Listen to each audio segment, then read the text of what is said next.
নমস্কার, সুভদ্রা রান্নাঘরে আমার সকল দর্শক বন্ধুকে জানাই স্বাগত। আমি শিউলি। আজকে আমি আবার একটা নতুন রেসিপি নিয়ে এসেছি। দেখো, এগুলো হচ্ছে মেথি শাক। দেখেছো, মেথি শাকগুলোকে আমি ধুয়ে পরিষ্কার করে নিয়ে এসেছি। এগুলোকে আমি ভালো করে কুচিয়ে নেব, সুন্দর করে যতটা পারবো মিহি করে কোচানোর চেষ্টা করব। দিয়ে কুচিয়ে নিয়ে আমি আজকে মেথি শাকের পরোটা বানাবো। এই ঠান্ডার মধ্যে অসম্ভব সুন্দর একটা হেলদি পরোটা রেসিপি বানাবো, মেথি শাকের পরোটা। তোমরা আমার সাথে থাকো, আর তাহলে দেখবে আমি কিভাবে বানাচ্ছি। আগে আমি শাকটা কুচিয়ে রেডি করে নিয়ে আসছি। হ্যাঁ, দেখো আমি শাকটা কুচিয়ে রেডি করে নিয়ে চলে এসেছি। এক বাটি আমি মেথি শাক কুচো দিয়ে দিলাম। এই বাটিটা এক বাটি আটা দিচ্ছি, ময়দা না কিন্তু, হ্যাঁ আটা দিয়ে দিলাম। এবারে কি দেবো দেখো, 1 চিমটে হলুদ গুঁড়ো দিয়ে দিচ্ছি, আর একটু আদা বাটা দিয়ে দিচ্ছি, একটু আদার পেস্ট দিয়ে দিলাম, একটু লঙ্কা কুচো দিয়ে দিলাম, আর দেব তোমার একটু জোয়ান দেব, হাতে কচলে নিয়ে একটু জোয়ান দিয়ে দিলাম, আর একটু চিনি দেব, সামান্য 1 চিমটে চিনি দিয়ে দিলাম। তোমরা চাইলে দেবে, নালে দেবে না। আর স্বাদ মতো পরিমাণ মতো লবণ দিয়ে দিলাম। এবারে আমি আর একটু আলু সিদ্ধ, আর দেখো 1/2 পিস আলু সিদ্ধ নিয়েছি। এই আলু সিদ্ধটার মধ্যে দিয়ে দিচ্ছি। আমি একদম জল দেব না, জল না দিয়ে আমি মাখার চেষ্টা করব। যদি তখন জল লাগে, প্রয়োজন মনে হলে তখন জল দেব। মনে হয় যতদূর সম্ভব জল লাগবে না, কারণ শাক দিয়ে তো অলরেডি জল বেরোবে, সেই জন্য জল দিতে লাগবে না। একটু চিপে চিপে মাখবো, তাহলেই মাখাটা সুন্দর হবে। আর তোমরা আমার কাছে দূরে যে সকল বন্ধুরা আছো, আমার ভিডিও দেখো, তাদেরকে জানাই অসংখ্য অসংখ্য ধন্যবাদ, অনেক অনেক ভালোবাসা। হ্যাপি নিউ ইয়ার তোমাদের। 2026 ভীষণ ভীষণ ভালো কাটুক।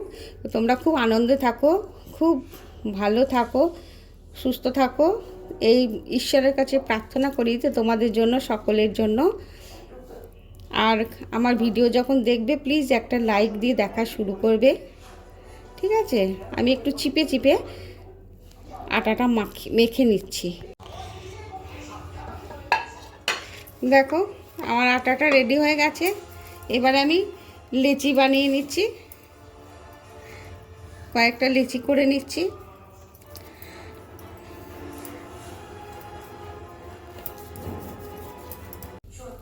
দেখো আমি হাতে একটু তেল নিয়ে নিয়েছি, তো তেল একটু লাগিয়ে ডোটার মধ্যে রেখে দেবো, একটু দিয়ে রেখে দিয়ে 5 মিনিট মতো রেখে দেবো, তারপরে বানাবো। তোমাদের হাতে টাইম থাকলে তোমরা রেখে দেবে, না হলে সাথে সাথেও বানানো যাবে। যেহেতু এটা আটা দিয়ে বানানো, কোনো অসুবিধা নেই। তাহলেও আমি একটু চাপা দিয়ে রেখে দিচ্ছি, ঠিক আছে? আমি কিচেন স্ল্যাবের ওপরে একটু আটা ছড়িয়ে নিয়েছি। এবারে দেখো লেচিটা নিয়ে এবার আমি বেলে নেব। তোমাদের ইচ্ছা মতো তোমরা বেলবে, গোল করেও বেলতে পারো, ত্রিকোণা হিসাবেও বেলতে পারো। তোমাদের যেটা সুবিধা মনে হবে তোমরা সেরকমভাবে বানাবে। আমি এরকমভাবে একটু লেচিটা, আটাটা বেশি হয়ে গেছে, ভূতের মতো হয়ে গেছে পরোটা লেচিটা।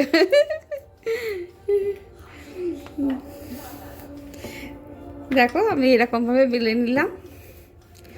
ভারী সুন্দর হয়েছে জানো তো, কি নরম, আর ভীষণ ভালো হবে খেতে, খুব টেস্টি আর খুব হেলদি খাবার।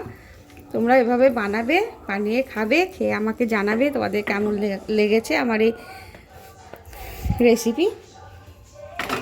আমি দেখো গ্যাসের মধ্যে ফ্রাই প্যান বসিয়ে দিয়েছি, মানে চাটু বসিয়ে দিয়েছি। এবার একটু শুকনো এপিট ওপিট করে আগে ভেজে নেব, তারপরে আমি একটু ঘি দিয়ে ভাজবো। তোমরা ঘি, বাটার, তেল যেটা পছন্দ, মানে যেটা তোমরা পছন্দ করো, ভালোবাসো, সেটা দিয়েই বানাবে, ঠিক আছে? দেখো আমি এপিট ওপিট করে আগে শুকনো ভেজে নিয়েছি।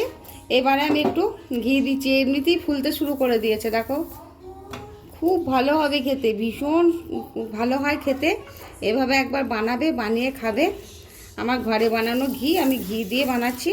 তোমরা চাইলে বাটার দিতে পারো, তোমরা চাইলে সাদা তেল দিয়েও বানাতে পারো।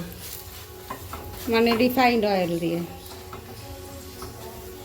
দেখেছো কেমন ফুলছে, ভারী চমৎকার হচ্ছে, আর খুব হেলদি আর খুবই টেস্টি, মানে এতটাই টেস্টি বলে বোঝাতে পারবো না। ঠিক আছে, দেখো এবার আমি উঠিয়ে নিচ্ছি। এটা আমার হয়ে গেছে, ভারী চমৎকার লাল লালভাবে ভাজা হয়ে গেছে। এটা আবার আমি তুলে নিচ্ছি। আমার পরোটা রেডি এবং সার্ভ করে দিচ্ছি। দেখো অসম্ভব সুন্দর হয়েছে। এইভাবে তোমরা অবশ্যই অবশ্যই বানাবে, বানিয়ে খাবে, খেয়ে আমাকে কমেন্ট করে জানাবে তোমাদের কেমন লেগেছে আমার এই পরোটার, মেথি পরোটার রেসিপি। আর তোমরা সবাই ভালো থাকবে, সুস্থ থাকবে, তোমাদেরকে সকল আর আবার বলছি শুভ নববর্ষ, হ্যাপি নিউ ইয়ার। আর তোমাদের একটা দেখাই পরোটা, হ্যাঁ ভীষণ নরম, দেখো সফট, এত নরম যে আমি বলে বোঝাতে পারবো না, ভীষণ নরম হয়েছে, খুব সফট হয়েছে। তোমরা এইভাবে বানিয়ে খেয়ে আমাকে জানাবে। ঠিক আছে, তাহলে আজকের মতো টাটা।